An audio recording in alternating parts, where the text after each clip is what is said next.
body of the Department of Industrial Management organizes Info Studio session series to enhance the knowledge and skills of our undergraduates. Under that concept, we'll start today's session on Innovate to Get Ahead. So, to begin with, let me respectfully introduce our guest speaker, Dr. Shanta Yapa, a Senior Academic Fellow at SRIC Business School, a Chief Commercial Officer at Affinity Innovates Private Limited, and a Director of ICT Industry Skill Council. Not only that, but also he has published Rising in Crisis, which is a novel book comprising a wide range of strategic insights, especially for entrepreneurs and managers. Sir, we warmly welcome you to the session. Throughout this session, we will provide a clear overview on how to become an innovator and successful entrepreneur from today onwards. Here is the chance to improve yourself.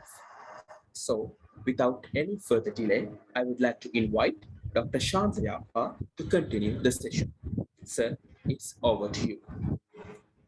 Thank you, Eshan. Let me share my screen. Welcome, sir.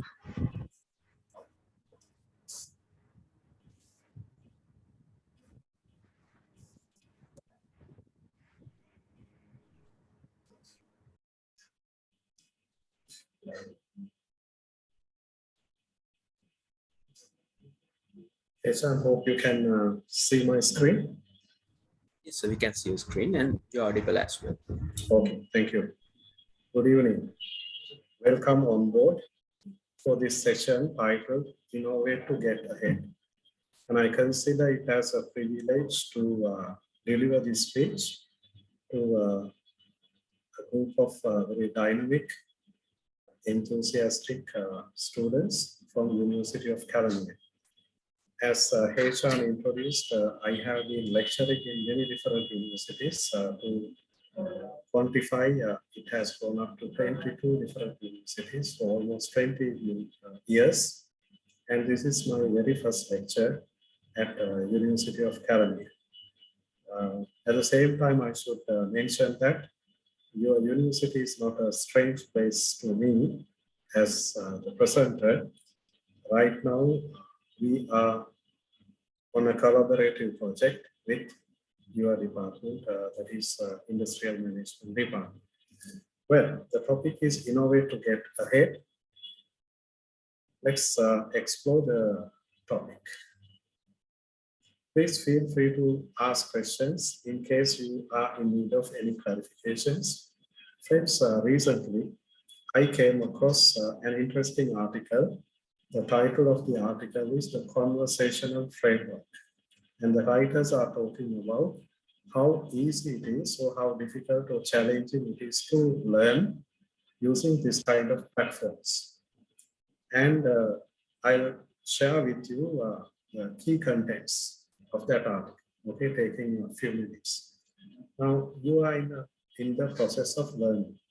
Throughout the degree program, you will be learning. How should learning happen?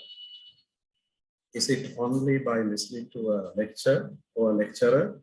No. There are 6 different activities you can think of, okay? And you must necessarily perform. You learn through acquiring. What is acquiring? You listen to a lecture like this and you acquire new knowledge. And acquisition can happen not only by listening to a lecture, by reading a book also you can acquire knowledge. Or you can go to a website and you can acquire new knowledge. So that is learning activity number 1, acquiring or acquire. Number 2, you need to inquire. What I'm going to explain is not clear to you. So you are going to ask a question. Or you are reading a book. What is appearing in the book is not clear. So you go to a different chapter or early chapter. That is inquiry. Number 2, learning activity. Number 3, you need to discuss. Discuss with your colleagues, discuss with your faculty members, discuss with your family. That is third learning activity. Then no point in learning anything if we cannot think of a way to apply. Okay. So practice is Number 4, fourth learning activity, practice. So I'm repeating the list. Number 1, acquire. Number 2, inquire. Number 3, discuss. Number 4, practice. When you practice with outsiders, outside your team, outside your department, organization, industry, we call it collaborate or collaboration. That is the 5th way of learning. And finally, the 6th one, that is you need to produce something. At the end of the semester, you will be submitting your assignments, you will be submitting video clips, PowerPoint presentations, you may make various other things. So that is number 6. So throughout your journey, I suggest you to pay attention to all these 6 different learning activities. Okay, so we are set to begin our session on Innovate to Get Ahead. We are a great nation. Any non-national listening to this presentation, I guess there can be some students from other countries. Heshan, is it the case? Are all Sri Lankans? It's all Australians. Okay, so I'm free to tell anything in a diplomatic way. Yes, we are a great nation with a great history and with a great future as well. So the young students who are listening to me, if you are thinking of leaving the country due to various reasons, you need to think again. This is a great country, this is a great nation. But today's topic is innovation. Are we innovative as a nation? Are we creative as a nation? Let's make this very interactive. Can somebody respond? Are we innovative as a nation? It's not an examination, it's a very friendly discussion about the topic, innovate to get ahead. I'm asking you, are we innovative as a nation? What do you have to say? Anyone? Are we creative as a nation? We are not here to criticize our nation or unnecessarily appreciate all our Sri Lankans. What do you have to say? Are we innovative as a nation? Are we creative? Anyway, when you look at these 2 questions, it gives you the suggestion that, okay, creative or creativity is something different compared to innovativeness or innovation. So let's explore. Well, this is not to insult this person who is begging money. See how he has adapted to change. Okay, keeping social distance, he's begging. It's not to underestimate this person who is appearing. Technically, one might say that we are pleading for money from other countries at this very difficult stage. So rather than finding fault with authorities and various other parties, let's try to do our role. Innovation can be a solution. Are we innovative as a nation? Well, there's an entity or organization that goes as World Intellectual Property Organization. Every year they publish a document that goes as Global Innovation Index. You can download it from the internet, published by people. And out of some 130 odd countries, Sri Lanka is placed at 95th. So you can guess how we are faring. Do we have world-class products from Sri Lanka? The answer can be yes, or not many, a few, and so on. How do we perform these social problems facing as a nation, as a country, or as citizens on the planet?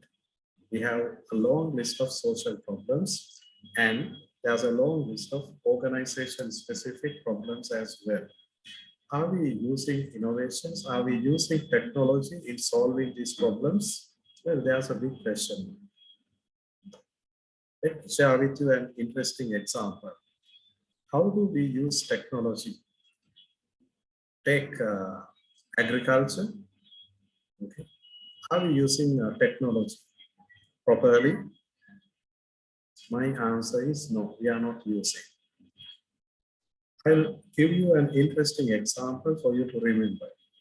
At the beginning of last century, that was in early 1900s, go back 100 years or 120 years, I'm referring to that time.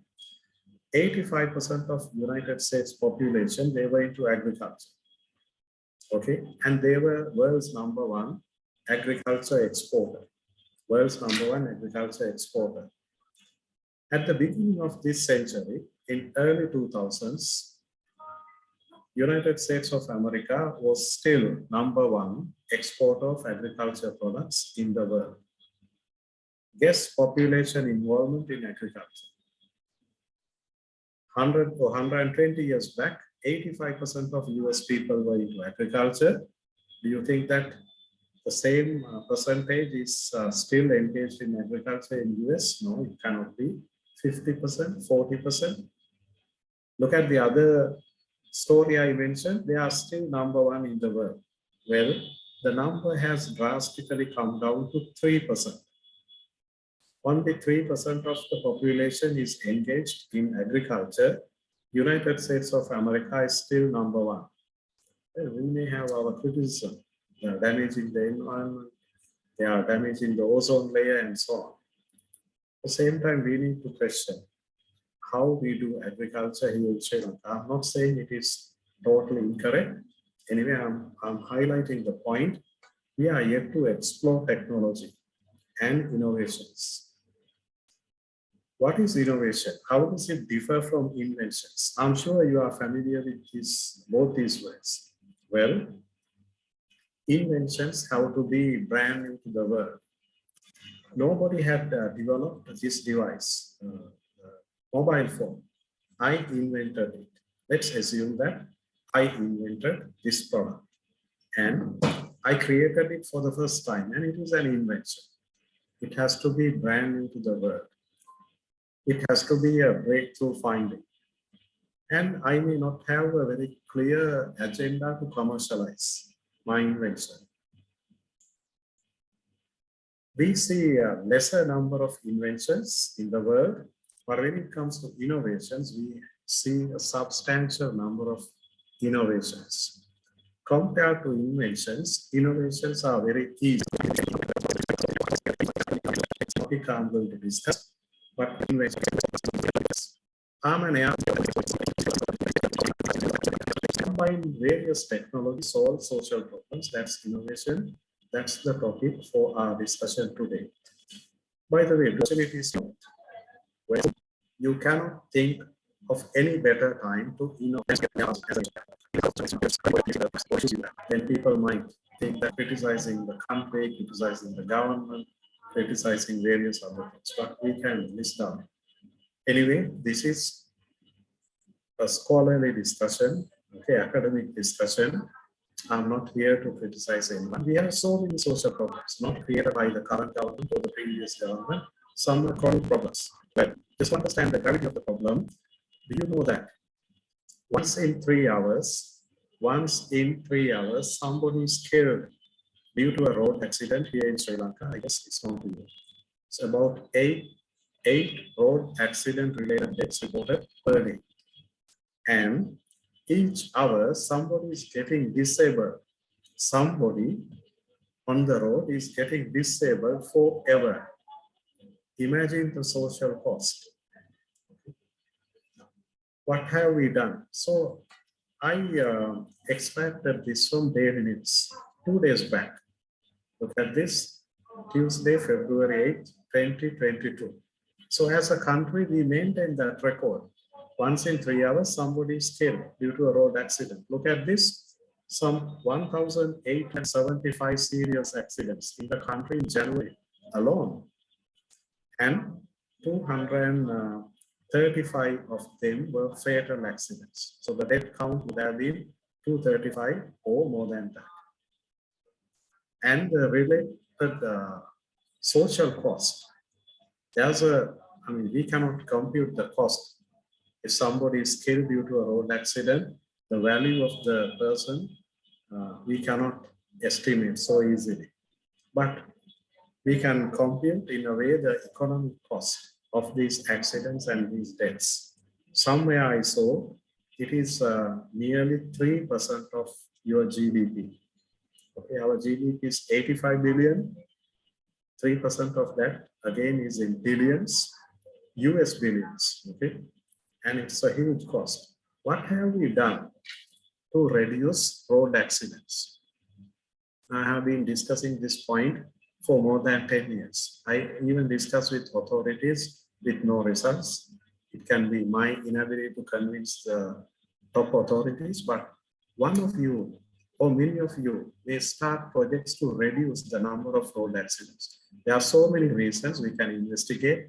Technical failures, it can be negligence, it can be consumption of alcohol, it can be tired drivers who are engaged in driving, it can be bad practices, poor road conditions, so many things.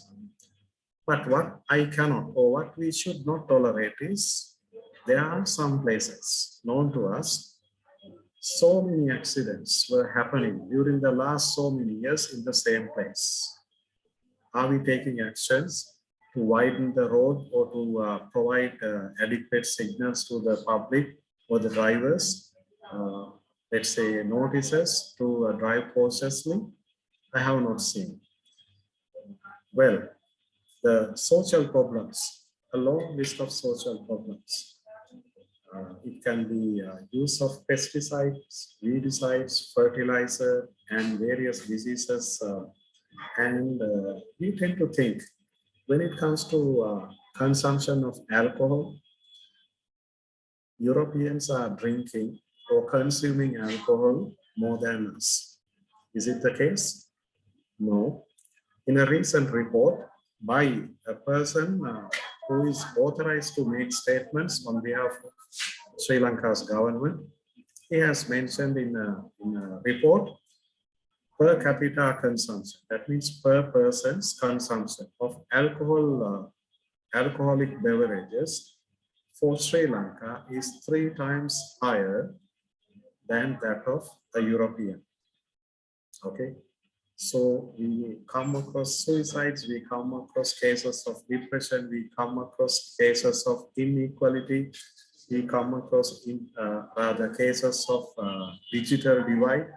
The benefits of modern technologies are not equally distributed among the public, among the citizens, because there are so many problems through innovations which we can solve. Is innovation always high-tech? Should we be engineers? Should we be scientists to innovate? No, it is not necessarily. Common sense is said to be a very vital ingredient in innovating. So these are a few examples.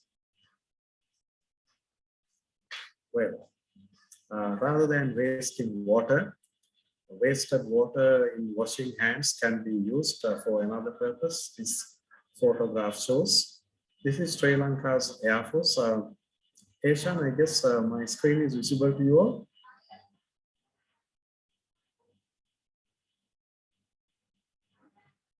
This is how Sri Lanka's Air Force modified helicopters to be used to spray chemicals in combating against COVID. And this is how existing technologies are used by a company. The pacemaker implanted to a patient to increase the blood pressure is connected or communicating with the smartphone of the patient or the doctor. And this is known as the spin cycle. Spin cycle. This gentleman shown in the image may not be very clear, visible on your screens.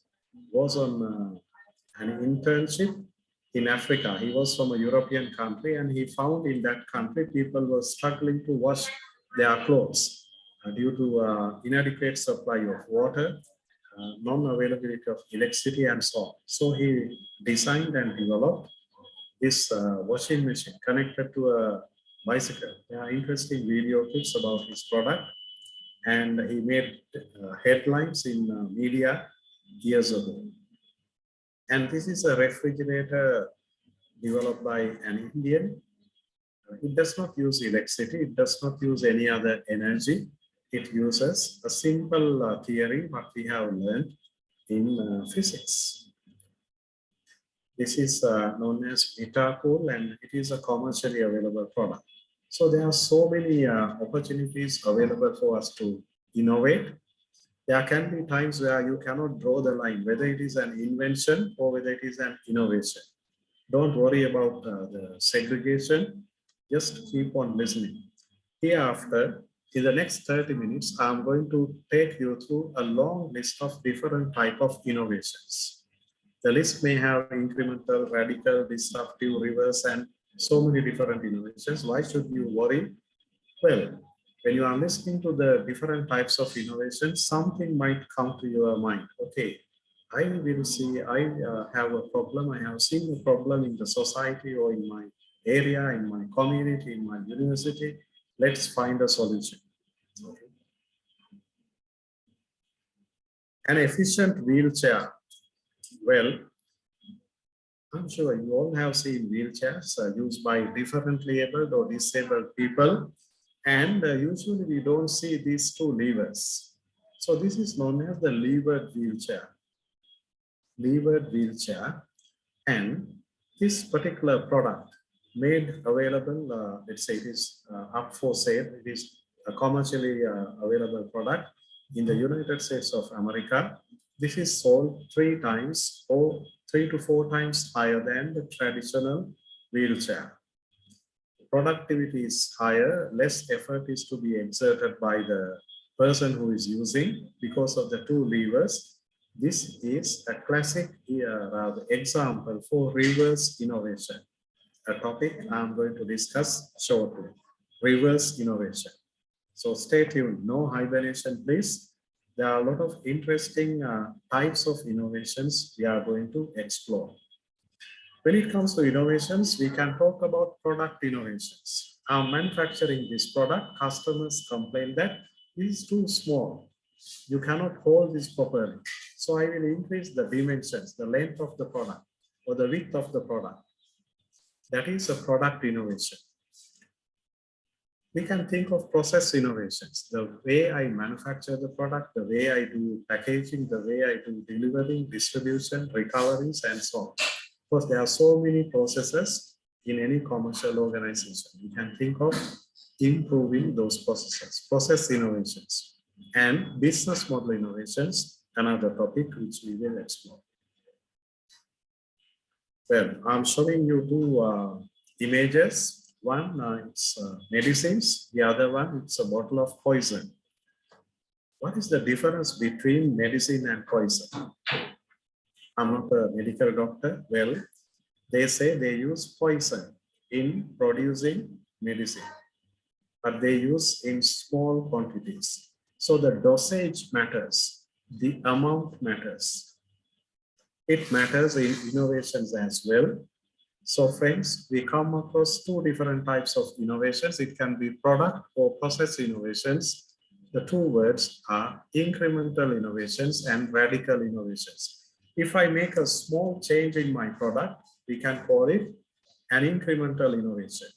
If I make an upside down kind of a change, it is known as a radical innovation. Continuous versus discontinuous. Don't worry too much about the other words I'm showing. Evolutionary changes in the product, gradual changes, or revolutionary changes in the product, they will lead to radical innovations. Are people, are customers, let's say, willing to see radical innovations? The answer is yes. Every time, no. There are instances where customers may not prefer radical innovations. Let's say you are a software development company, I'm a business organization, a manufacturing company. I have purchased your software, and the next day you say, well, we have come up with a great product, a radical innovation. Will I like it? No. I need some time to write off this purchase. Okay, I cannot continue to switch on to new products. Radical innovations can sometimes disturb existing clients. Incremental innovations are mostly preferred by large established organizations. This is a research finding, and radical innovations are usually done by startup kind of organizations. Okay, for the time being, that is sufficient. So rather than talking about product innovations and process innovations, now you have two other words. You can describe the innovation you come across. Innovation means they have done some kind of an improvement, a value addition, okay, to the product. It can be a small change or a big change, incremental innovation or radical innovation.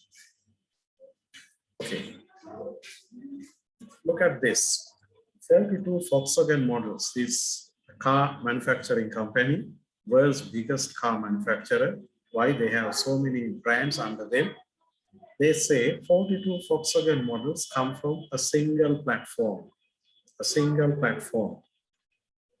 So many different cars. Anyway, these are not relevant. I just extracted from the internet just to give you some kind of an idea about the different types of vehicles they do have. Anyway, world's biggest automobile manufacturer, Volkswagen, claims that they build hundreds and hundreds of cars on a common platform using a technique that goes as modular architecture or modular innovation. We just studied two different types of innovations, incremental and radical. Now we have two other types, modular and architectural innovations. By changing some components inside the product, you can innovate. That is known as modular innovation in a nutshell. Think of a bicycle. If I'm manufacturing bicycles, customers complain that this is the same odd bicycle you have been offering to us. Why not you offer us a bicycle which we find easy to ride on a flat terrain, or a bike with a gearbox? So I changed the cog wheel, the pedal, I replaced with some gear wheels. That is a modular innovation. The handle, the seat, the frame, all the other components remain the same. Even the architecture, the way the different components are connected will remain same. I changed only one component or few components. That is modular innovation. Is it used by large organizations? Well, almost all the automobile companies use modular innovation. Decades back, an automobile manufacturer took more than 5 years to come up with a new model.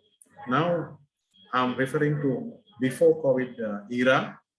They used to introduce new models quite regularly.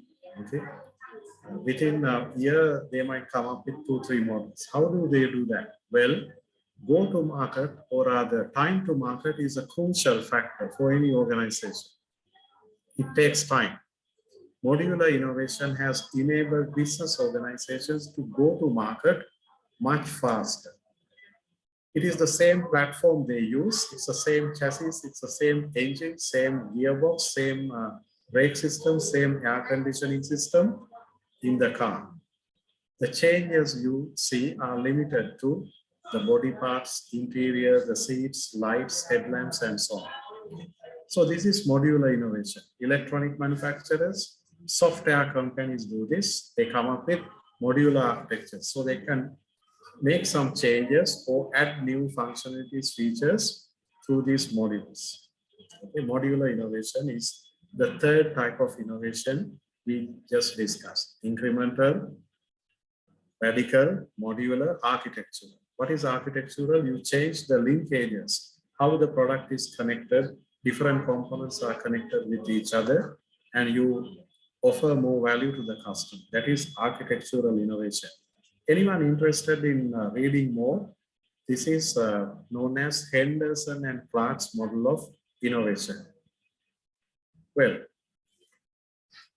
can you recognize what is appearing on the screen? This is known as a vacuum tube. Okay, we call this valve, a valve.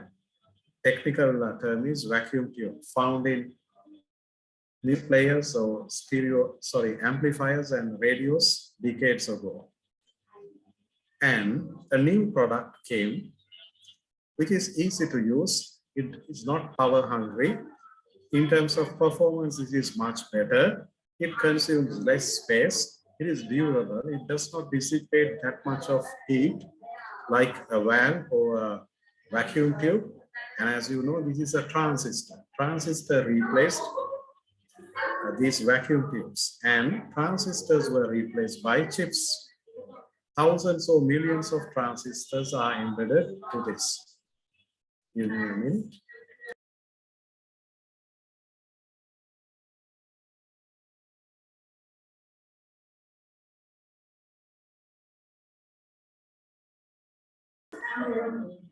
Well, the next example is, can you recognize what this is? The floppy diskette. I know many of you have not seen the new generation people and the A drive of your computer. Those days we had the A drive. What happened? It is not in use now. The fifth type of innovations we are learning is the sixth type, disruptive innovation. This term was introduced by the gentleman shown on the screen. He is Professor Clayton Christensen. He passed away about 2 years back. He was rated as world's #1 management scholar for so many different years, so many years, consecutive years. How do I know? Well, friends, I follow a website that goes as Thinkers. We think thinkers50.com. Start using this website. I'm not here to promote any websites. There can be better ones. This is what is known to me. This website rates various scholars. To be a smart graduate on completion of this degree program, you must necessarily follow leading scholars in the world. You have already identified a particular field, okay, a domain, a space. Identify the leading scholars, 1, 2, maximum 3, and continue to read what they do. New topics they bring in, new theories, new models, new disputes they are bringing, and new conferences they are attending.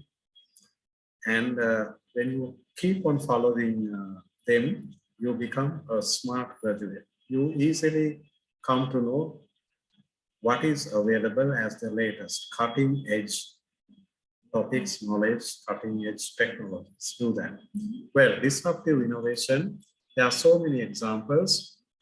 The disruptive innovation can make my product portfolio, even my organization, or even my industry obsolete in no time. My organization, my products can go to history with a disruptive innovation. Note that it's not destructive, it is disruptive innovation. I shared with you a few examples like vacuum tube and transistors and chips for integrated circuits. Reverse innovation is the next type of innovation I'm going to talk about. Well, this is a practice introduced, not invented or introduced by him. He made this popular. He identified certain different innovations done by commercial organizations, and he branded those innovations as reverse innovations. A good example is when they introduced the ECG machine, okay, the electrocardiograph machine used in hospitals in United States. It was a very costly machine at the beginning, and it was very bulky as well. You cannot move it so easily. There were Indian doctors who wanted to use this, but they did not have money. It's not to underestimate our great neighbor, a great country, but they did not have resources to buy those costly machines. So many hospitals, millions of patients, they were also feeling the importance of using ECG machines, but costly. So a team of engineers started improving the product. They wanted to bring down the cost of ECG machines, and they were successful. They made it less than 2,000 US dollars, 50,000 or 10, whatever the price, they brought it down substantially. And now Indian doctors, Indian hospitals can easily afford to buy these ECG machines. In doing this particular exercise, what is it? The big machine, they made it small. The objective was to bring down the cost. so that they can sell the product at a relatively low price. Another result, the product was miniaturized.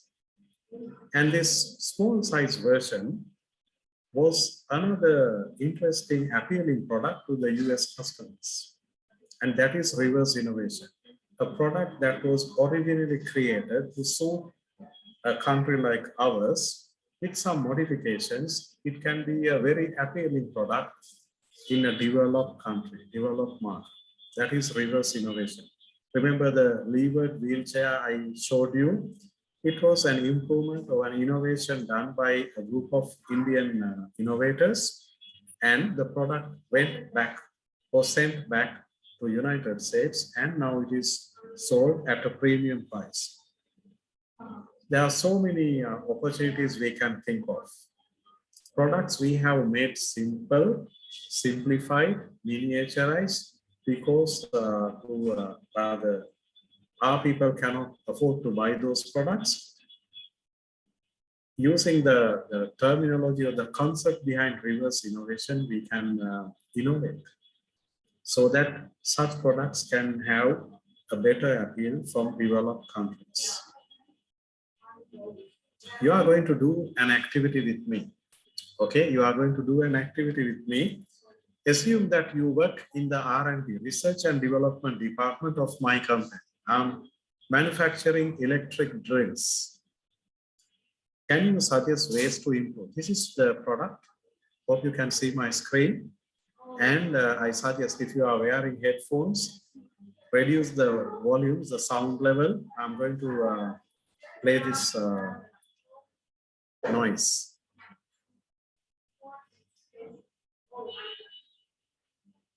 Sorry if I'm disturbing you. Nobody would love to see or rather hear the unpleasant noise of this device. Thus, there are so many inherent issues in using this kind of an electric drill. How to improve this? Can you suggest few ways to improve? I will say, let's make this less noisy. Okay, let's make this silent. If you can do that, it's great. What else? Can I hear your suggestions? Feel free to talk. Yes?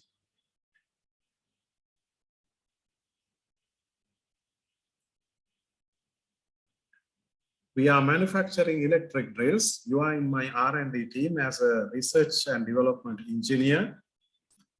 Suggest me a way to improve this product. Anyone?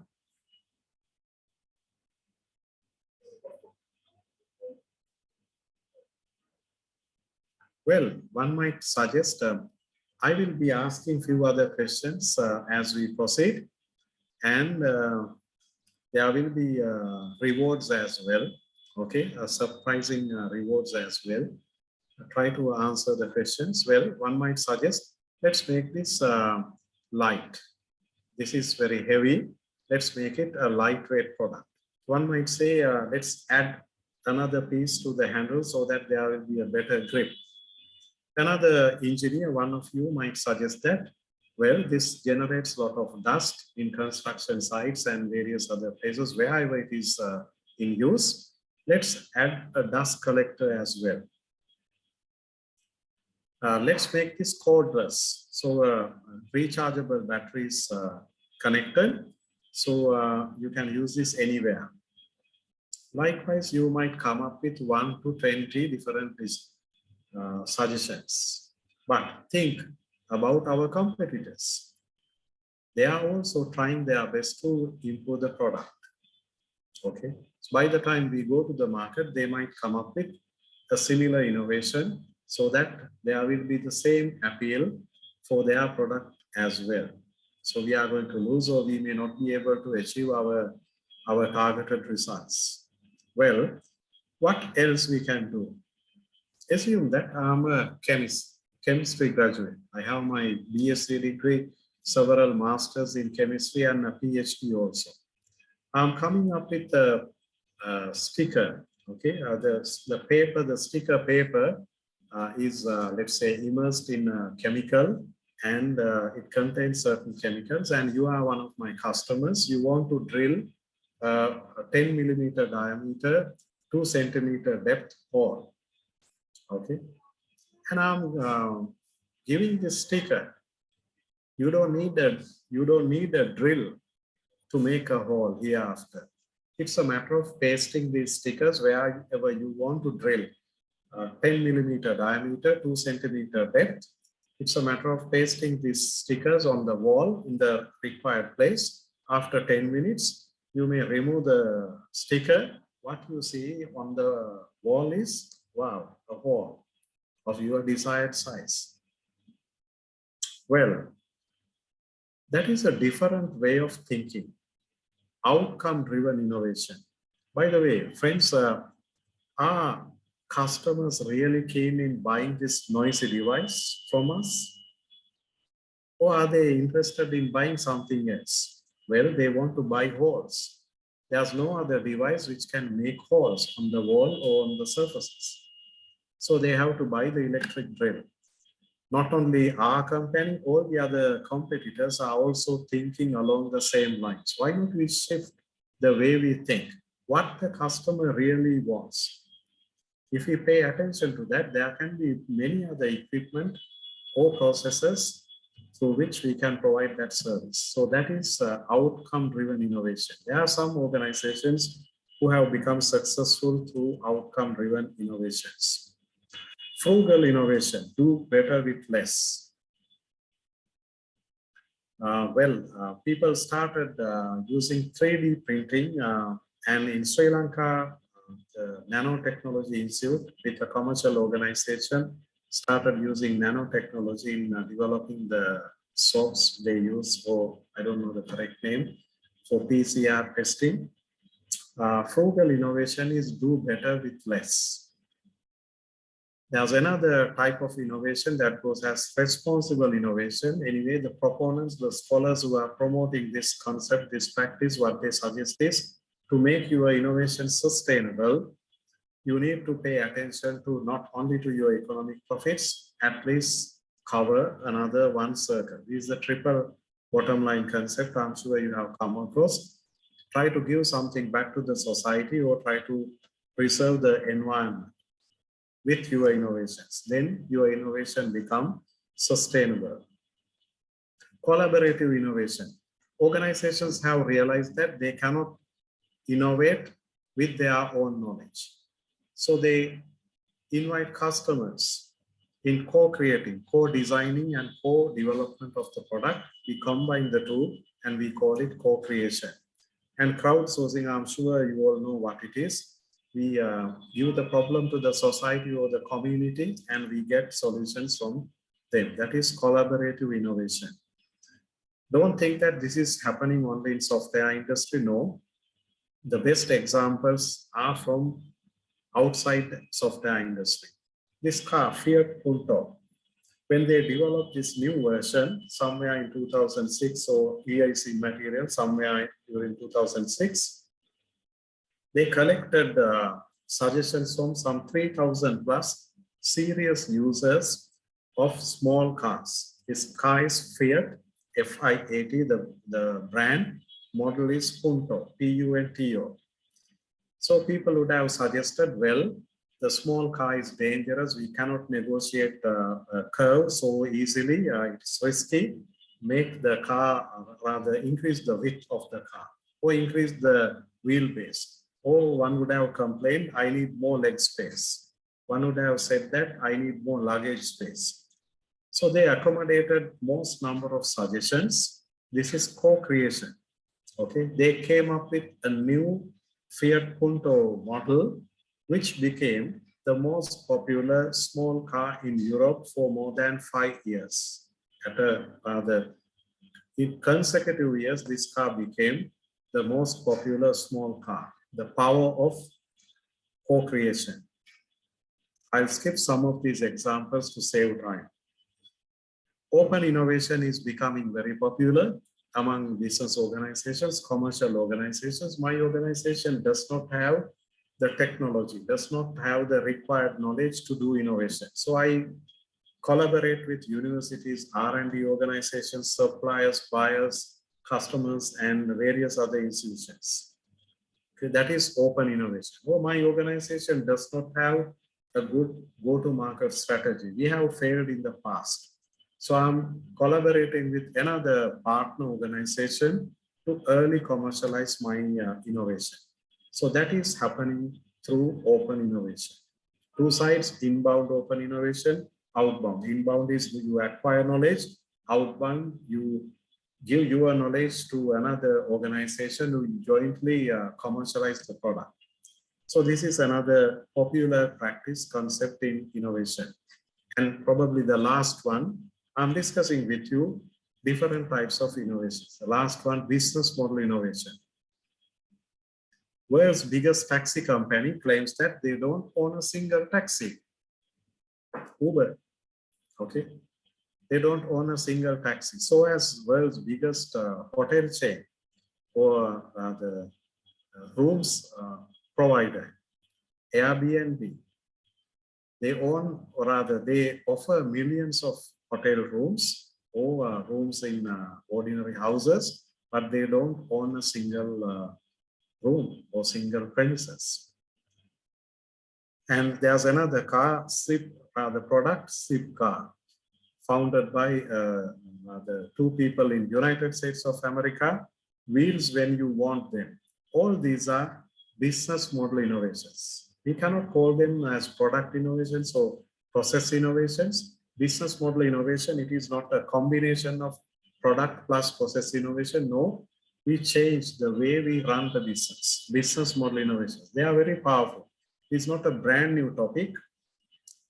I can give you examples more than 30 years old, which we can describe as business model innovation. Good example is Aravind Eye Care, a leading hospital. They claim that they are the biggest eye hospital in the world.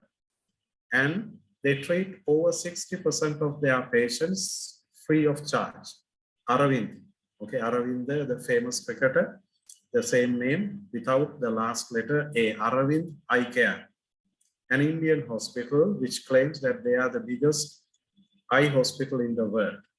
And they treat more than 60% of their patients free of charge. It's not owned by the government. There are no donors. It's their business model, which has enabled them to treat the majority free of charge. Private sector hospital. So business model is not, innovation is not a brand new topic, but it is relatively new to, let's say, the subject of innovation. This is a very interesting topic. We can implement business model innovations with less cost.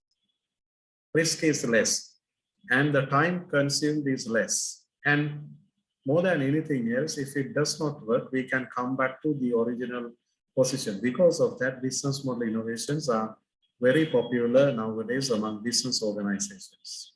Okay, I'm reiterating the fact that it is not something brand new.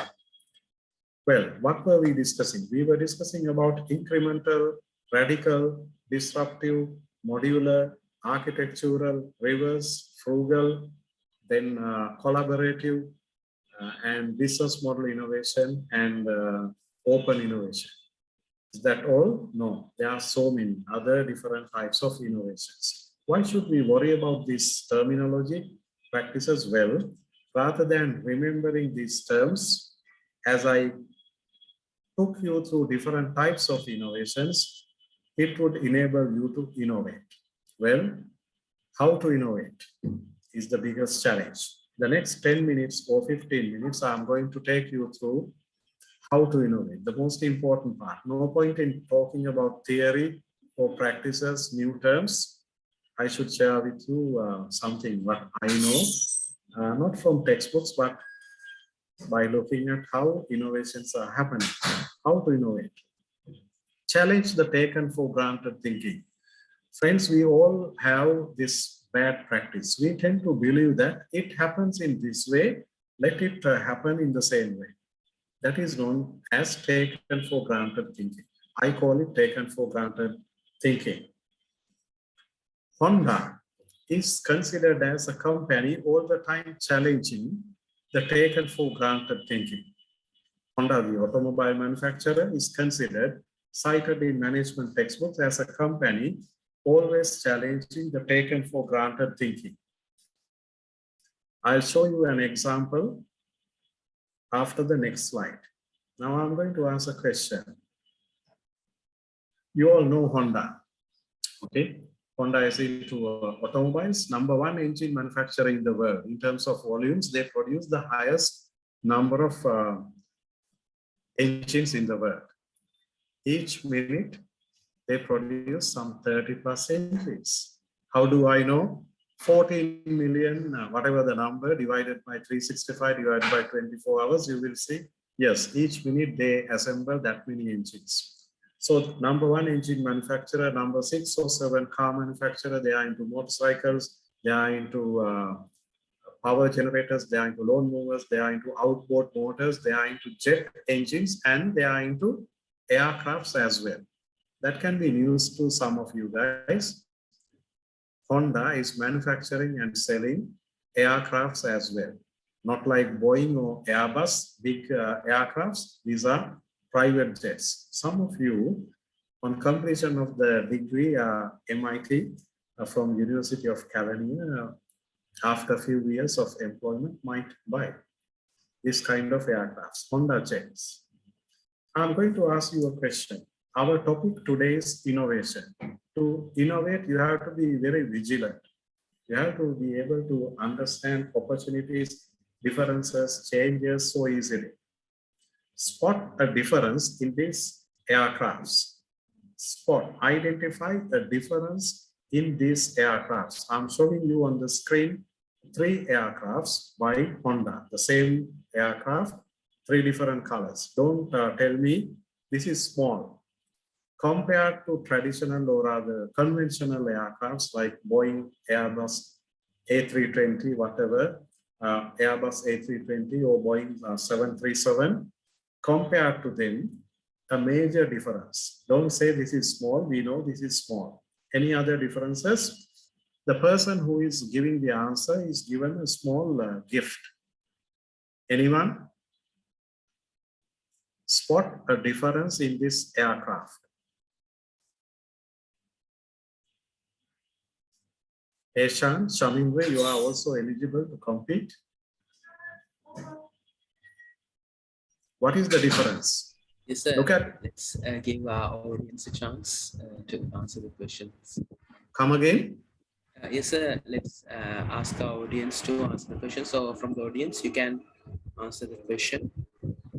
Well, yes. The question is, what is the difference you see? What is new in this aircraft? I know that I'm not talking to a group of aircraft engineers, but as people, as individuals, as university undergraduates, we should be able to. Our topic is innovation. I'm asking, and scientists and experts in this aeronautical industry, they say this is one of the major innovations happened in the aeronautical industry in the last several decades. Honda did it. I'm asking you, what is it? By looking at this image, you should be able to tell me. Anyone?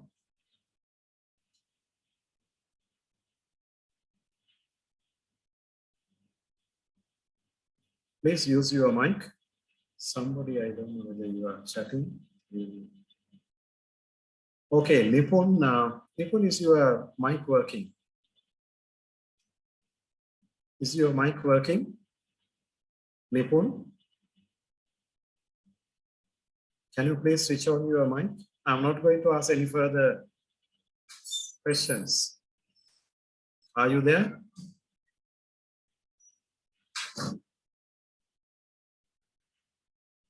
Well, so I accept Nipun's answer as the correct answer. The way the engine is mounted, usually you do see the engines are mounted underneath, below, on this side of the wings. They reversed it. By making this change, they have made this aircraft fuel efficient, much faster compared to other aircrafts the same, let's say, size. And they say this is very agile. Of course, these are not fighter jets, but they say this is very agile. And well, I promised a gift, and here's the gift. I'm sorry, I cannot show it so easily because I'm using a background image. Well, I'm giving you this book, Rising in Crisis, Heshan and Shamindri. Please share with me details of this respondent, Nipun Pramodaya. Okay, I'll be delivering the book to your department shortly. Thank you, Nipun, for your answer. Let's continue with our discussion. How to innovate? Challenge. Start challenging the taken for granted thinking. I'm not happy with the lighting available in this room. I need more lights, more lighting. I get a technician to replace all these bulbs with more powerful bulbs. Now I have better lighting, and I know very well that my energy bill will go up, electricity bill will go up. The trade-off thinking or taken for granted thinking. More lights, more electricity is burned. What happened we had the bulb with the filament, the traditional light bulb. We replace it with fluorescence. We replace fluorescence with CFLs. CFLs are now being replaced by white LEDs. What do we see? Light intensity is going up, energy consumption is coming down. They are challenging the taken for granted thinking. More lights, more energy is required. No, it is a myth. It is wrong. Honda is considered as a company all the time challenging this taken for granted thinking. Not only Honda, there are so many other companies. This example I usually quote. Look at this. Decades back, almost all the automobile companies were trying to resolve a major issue. What was the issue? Automobiles started polluting the environment. When they started manufacturing and selling cars in large quantities, it became a social problem or environmental problem. As you know, when we burn fossil fuel like petrol and diesel, it generates a lot of toxic gases like carbon dioxide, carbon monoxide, nitrous oxide, sulfur dioxide, and so many unwanted gases. 3 automobile companies in the world, in different parts in the world, came up with a solution to reduce environmental pollution. That is found in your car or car brands known to you. Even in modern cars, we see that. What is the technology they use? The solution? They developed a small device which is known as a catalytic converter.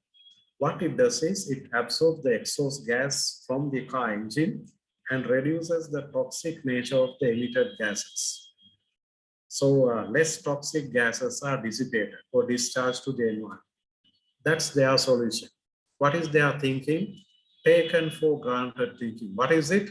When we burn petrol or diesel, the engines should necessarily produce toxic gases, carbon monoxide, and so on.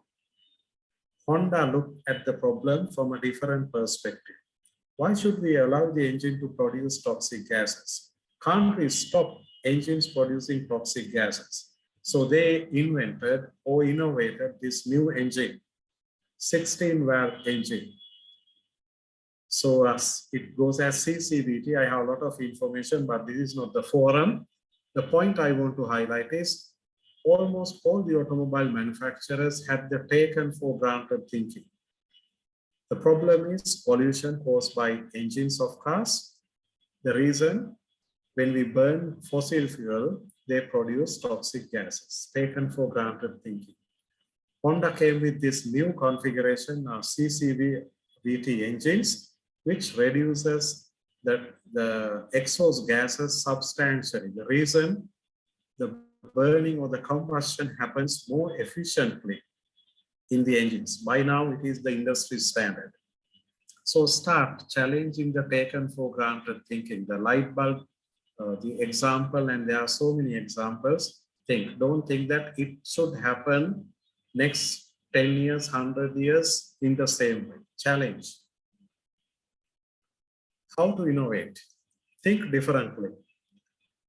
Well, I need to go fast, okay, because I have only another 5 minutes to discuss how to innovate topic. Well, somebody would have taught you in this university or elsewhere, you would have read in a book, products of a commercial organization can be classified either as goods or services. Agreed? Goods which we can touch, services like airlines, medical services, teaching, and so on. Services. We need to innovate. I suggest you to deviate from this practice. Think any product we offer, it is a combination of physical goods and services. If you inculcate this kind of thinking, you can easily innovate. PO goods, let's say a less costly car, close to PO goods, and I place a high-end car, very expensive car, close to services. What is the logic? Anyone who can answer this question is going to be the winner of the next book. I'm going to give you only 2 books. One is already given to one of your batchmates. There's another book. The person who is going to answer this question will be the winner. I have placed on a continuum. A continuum is a straight line, horizontal, with 2 extremes, 100% goods, 100% services. I argue that there are no 100% physical goods or 100% pure services. It is always a mix of these 2 we offered by commercial organizations. To understand this this point, I'm placing 2 cars. One is an ordinary car, close to 100% goods. The other one is an expensive high-end car, close to services. What is the logic to place the expensive car close to services? Any idea? Any suggestions? I know you guys are not talking, so I'm waiting for the chat box as well. Feel free to talk. This is not an exam.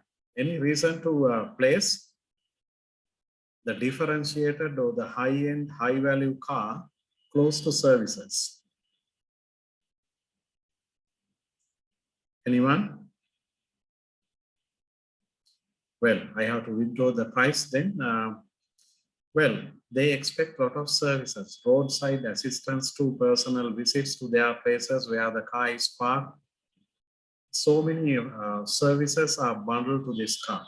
But a guy who is buying an ordinary car, will he expect the company to send 2 engineers tonight when he complains about an issue in the car? The company will say, you fly a kite, either you bring it here or forget it. Well, try to look at any product, whether it is a traditional service or rather tangible good, as a combination of products and services which would enable you to think of ways to innovate. How to innovate? I'm going to take you through about 9 different things I know I can help you to innovate. Back to basics. Think of the value chain. Is there any way that we can add more value with our products by going upstream or downstream? That will lead to innovation opportunities. I'm sorry, I have no time to elaborate. Look at other industry sectors. There are so many products around us where they have copied from other industry sectors. And it is a way to innovate. The reason, in most of our verticals, the industry sectors where we are operating, we have reached the saturation levels. For the last so many decades, engineers, scientists, enthusiasts have been trying to improve the products. So we don't see that much of opportunities in our own domains. We tend to think like in that way. Okay, we tend to think in that way, which is technically correct as well. So we have so many opportunities. We can copy, imitate, we can study from other industry sectors. Well, BMW says they have copied from the game console, the iDrive, they have copied. And Nike, one of the biggest shoe manufacturers in the world, or sports gear manufacturer, they have copied Nike shocks, the technology from Formula One cars, racing cars, the shock absorber. That technology is copied. This the medical scanner. Kids were afraid to go inside this machine, so they painted it. Once again, they copied from Disney. And baby pram meets landing gear. There are interesting stories I invite you to read. Organizations copy from other industries, other verticals to innovate. How to innovate? Consider changing the position in product life cycle. I'm sure you have learned product life cycle theory. Any product will undergo the introductory stage, growth, maturity, and decline stage. We can drag forcefully the product which is in maturity stage to an early stage. About to decline, we drag it back. There's a new term in industry, in academia, that is, I'm sorry, reverse positioning. So that is a way to innovate. How to innovate? Add components or functionalities, add new features or functionalities, components to your products. That is a way to innovate. Don't think that automated parking is a new feature introduced by some car manufacturers. About 10 years back, they started promoting such cars in Sri Lanka as well. Example, Toyota Prius, auto parking. Right. Even in 1950s, manufacturers introduced this easy parking method. What did they do? They added a new wheel. So search in the YouTube, you will see you will have to lower this by cranking down, and it will enable the car to be parked in a very unbelievable small spaces. So adding components is a way to innovate, but don't think that should we always add? We should always add to innovate. Don't think. We can innovate by removing components, removing functionalities as well.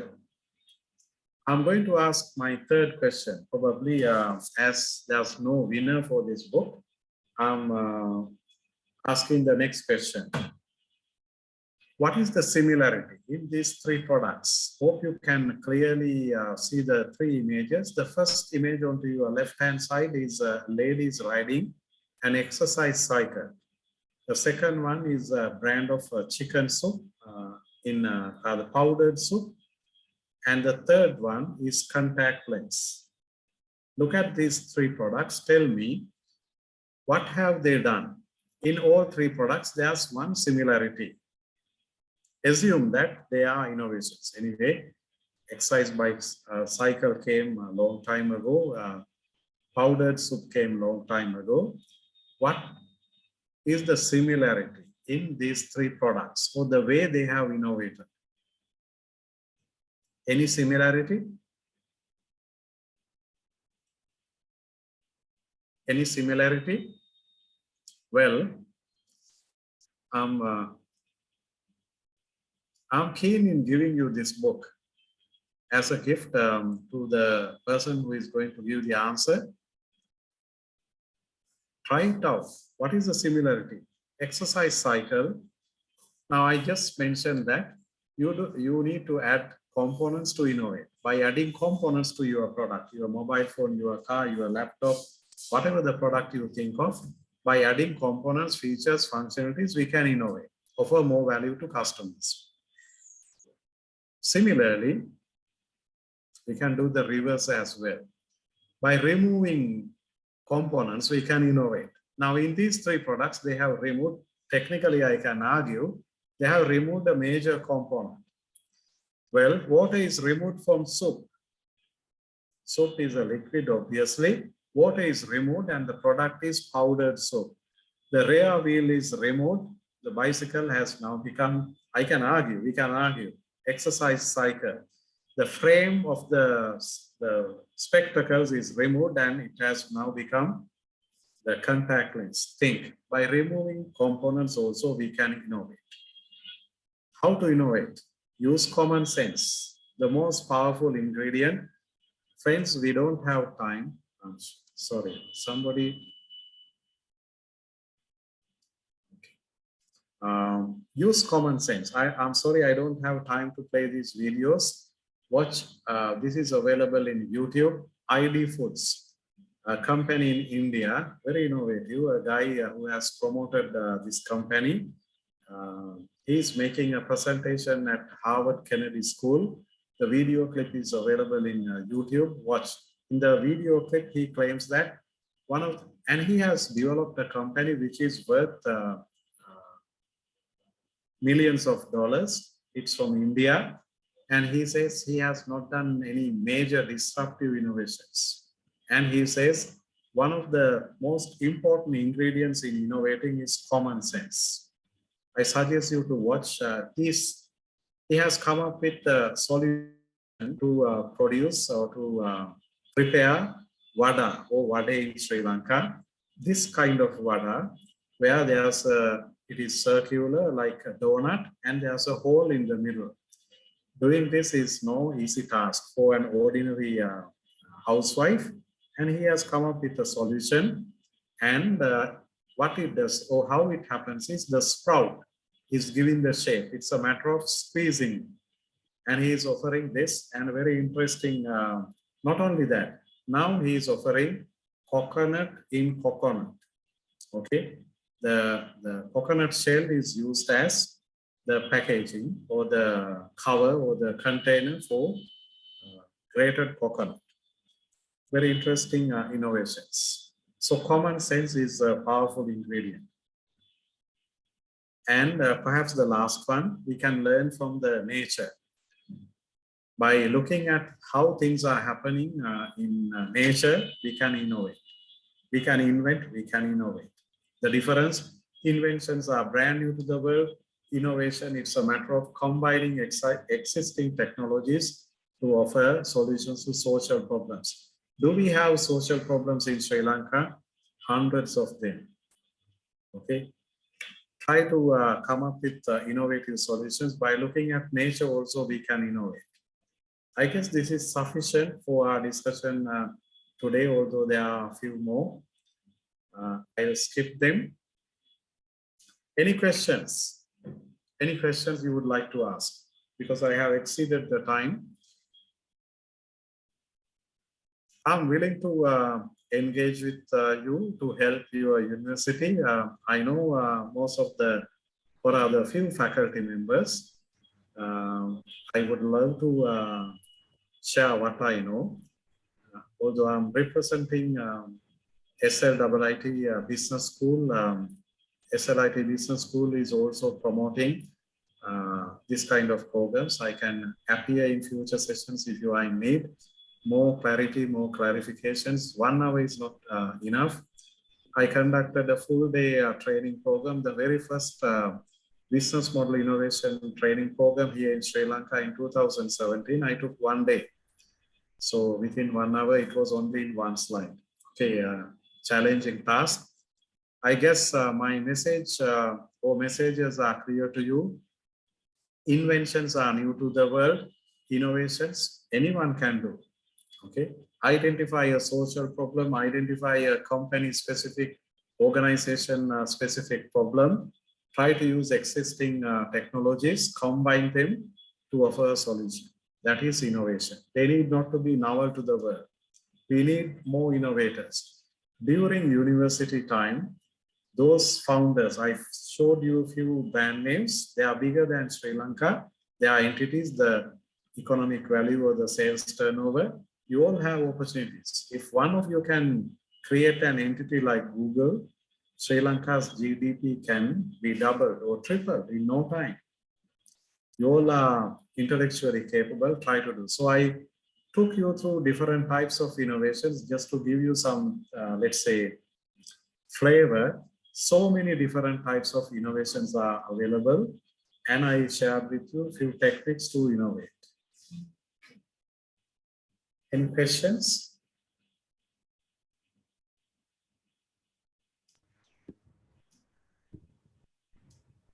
So Thank you very much, sir. And I hope the audience got a great understanding on how to become a successful innovator while becoming an entrepreneur.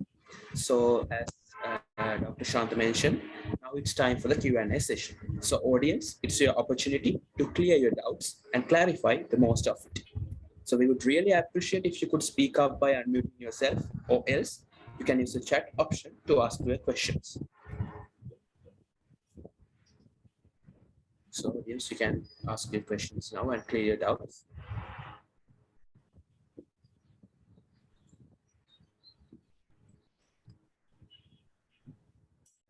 Now, one of the additional point I would like to discuss is don't think that we are not innovative. I asked the question, are we innovative as a nation? Yes, there are innovators, there are inventors in our country. The first two-wheel tractor was an invention by Sri Lankan late Dr. A. Vijayawardena, who was the Chancellor of University of Moratuwa. He sold the rights to a Japanese company.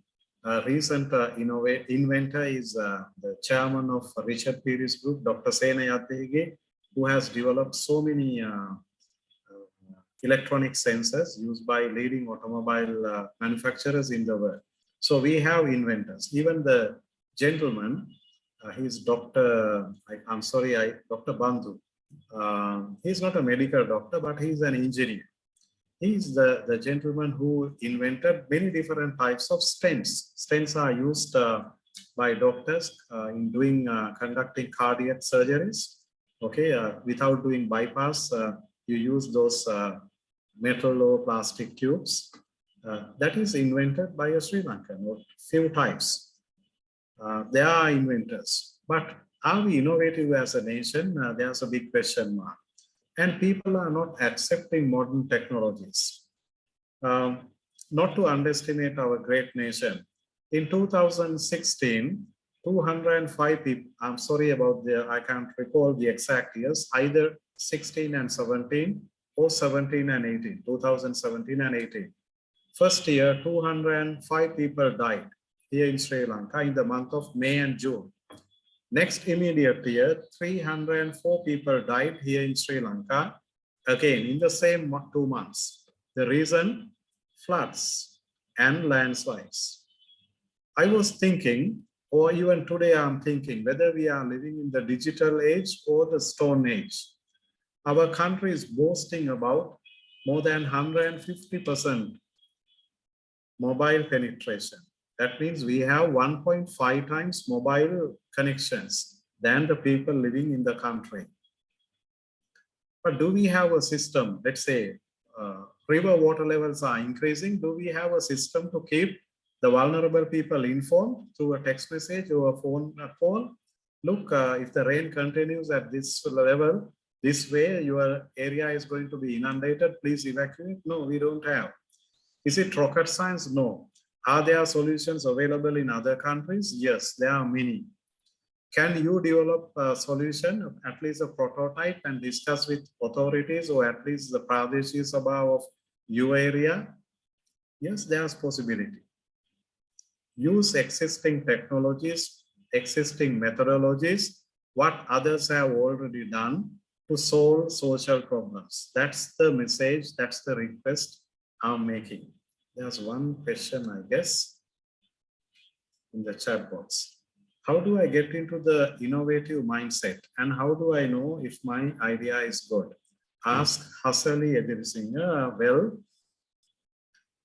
you need to have a passion. You need to have this thirst, the necessity to innovate. Challenge the taken for granted. I'm not suggesting you to oppose what others do. No, it is not the way to innovate. But think, discuss with your teams, participate in competitions. Almost all the leading, rather top conglomerates in our country, I don't need to name them, they are conducting jointly and individually various innovation competitions, hackathons, and they even fund in almost all radio and TV channels. You may come across various programs where they invite people. So if you have an innovative idea, you can talk to your faculty. That's the best thing you can do. So how does innovation fit into day-to-day life? Well, how many problems we come across? Okay. Now you are assume that you are listening to my lecture from the university lecture room, and there's only one bus to your destination. You are from a remote village or a remote area where there's only one bus. The next bus will come at 7:30. Now it is 5:30. Is there any way that we can come to know the exact time of the bus? Well, this is not rocket science. We have so many technologies available. Okay. It's a matter of discussing with the driver of the bus. If it is a privately owned bus, the owner, let's say if it is a school van or a staff van you are using, it's a matter of discussing with the owner of the bus or the driver with authority. You install this device, and there's a mobile app given. You develop it with your batchmates, and all the passengers who are coming or who are using this particular bus or the van is given this mobile app, so they can easily trace where the bus is or where the van is. So you can go to the washroom, you can do your shopping rather than unnecessarily waiting in the bus hall. How many passengers are waiting right at this moment in Sri Lankan bus halls, not knowing when the bus is arriving, whether the bus is coming or not? Are we living in the digital age or in the stone age? The digital age again. My answer is we are living in the stone age. We are boasting about our intellectual property. How can you tolerate when 304 people died because of course, landslides, we can't do anything, or it is challenging, but there were cases, 2017 or 18, 3 commercial organizations in our country, I cannot name the companies, they are into beverages, okay? Let's say drinks or beverages. They made claims from 2 leading insurance companies, and they had to pay 18 billion, 18,000 million as compensation. So that is the damage floods can make to commercial properties. But how about human lives? There are so many thousands of tanks, well, in Sri Lanka, tanks and lakes. During rainy season, there can be floods. Can't we use technology? Well, if you have an innovative idea, I suggest you to talk to your faculty first. They will handle it properly, or with their support, you can take part in, let's say, innovation competitions. Nowadays, they are not happening in isolation. They make it very public. They even telecast or air the presentations at the same time so that people cannot copy. Such things can happen. And they openly ask questions and they openly give, let's say, commitments. Yes, I'm willing to fund this idea. Sajan is asking, when innovating, how do we balance creativity and functionality? A very good question, Sajani. I have less time. One of the biggest challenges we do have in coming up with creative ideas is we are trapped with logic, or we call it logical thinking or rational thinking. We always try to come up with figures, numbers in organizations. Now, this is my 36th year in career, having worked in so many different industry sectors, more than 10 different companies.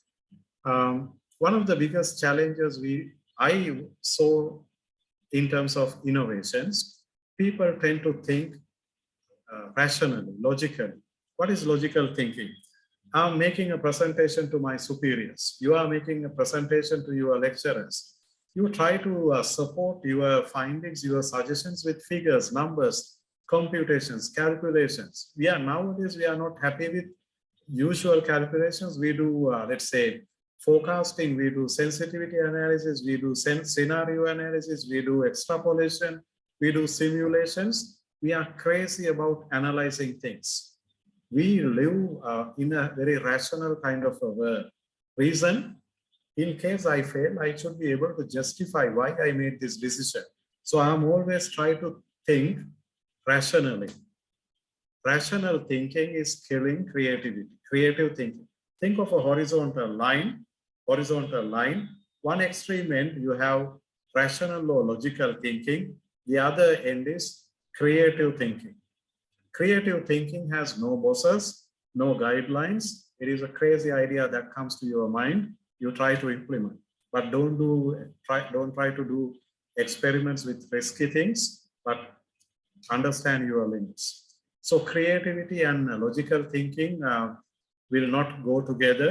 If you are smart, you can combine. For you to be creative, you need to come out from this logical or rational thinking mindset. Then only you can challenge.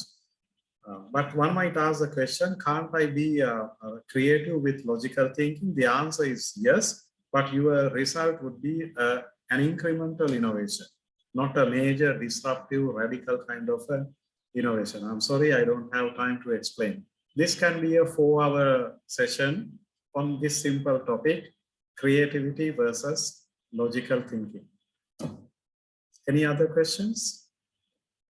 I'm happy to see that still we have 100 participants. I guess you guys learned something new, at least new words and new practices, new at least suggestions. We have enough social problems. People are committing suicide due to various reasons. Some are depressed. Okay, and it is a major problem in our society. And some of these people can be our own family members. So look around how to solve these things. Using technology, use already existing technology, okay?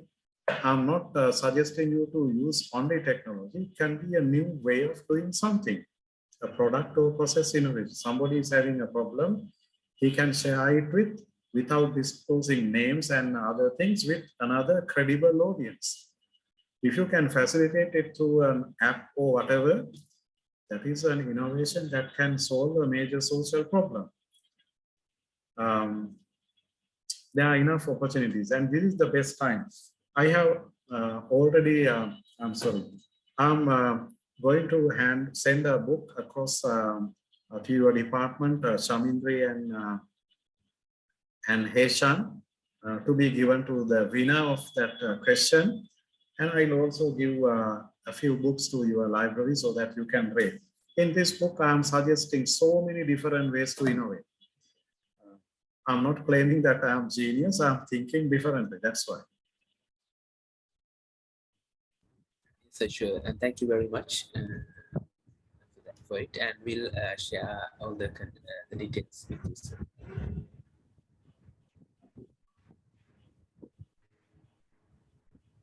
There are no other questions, I guess. Yeah, audience, if you have any more questions, you can unmute yourself, or you can either use the chat option to ask the questions.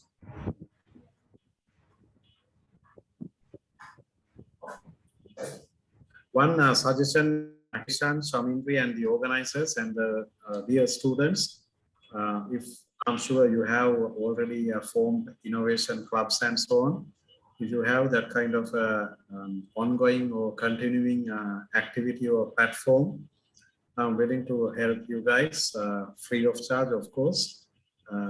It is my social responsibility because of the relationship with your faculty, and also my university state business school, and I also represent Affinity Innovations. They are also willing to help.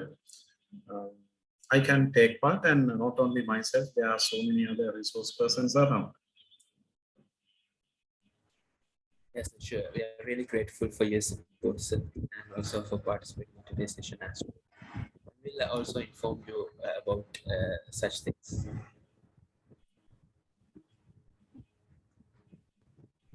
So audience, you can ask questions if you have any more questions. You can clear your doubts. You can go ahead and either unmute yourself or use the chat option to ask the questions.